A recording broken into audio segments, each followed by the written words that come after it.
ગુજરાતમાં ચૂંટણીના પડઘમ વાગી ગયા છે। સ્થાનિક સ્વરાજની ચૂંટણી જાહેર થયા પછી રાજકીય પક્ષોના કાર્યાલયમાં કાર્યકર્તાઓનો જમાવડો થઈ રહ્યો છે।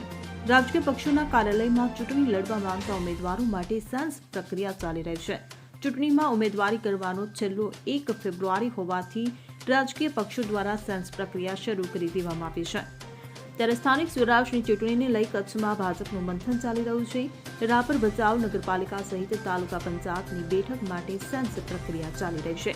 ભુજમાં ભાજપ કાર્યાલય ખાતે ઉમેદવારોની સેન્સ પ્રક્રિયા ચાલી રહી છે।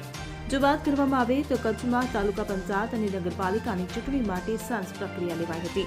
ભચાઉ રાપર નગરપાલિકાની ચૂંટણી માટે અત્યાર સુધી 50 કાર્યકરોએ દાવેદારી કરી છે। ત્યારે પૂર્વ સાંસદ ધારાસભ્ય સહિત ભાજપના નિરીક્ષકોની હાજરીમાં સેન્સ પ્રક્રિયા યોજાઈ હતી। ઉમેદવારો સાથે ભાજપના આગેવાનોના અભિપ્રાય લેવામાં આવ્યા। આ સેન્સ પ્રક્રિયામાં રેખા ચૌધરી સહિત આગેવાનો ઉપસ્થિત રહ્યા હતા। Bureau report CN24 news. હવે જુઓ દેશ દુનિયાની તમામ ખબરો તમારી આંગળીના ટેરવે। ઉઠાવો મોબાઈલ અને Google Play Store પરથી ડાઉનલોડ કરો અમારી CN24 ન્યૂઝ મોબાઈલ એપ।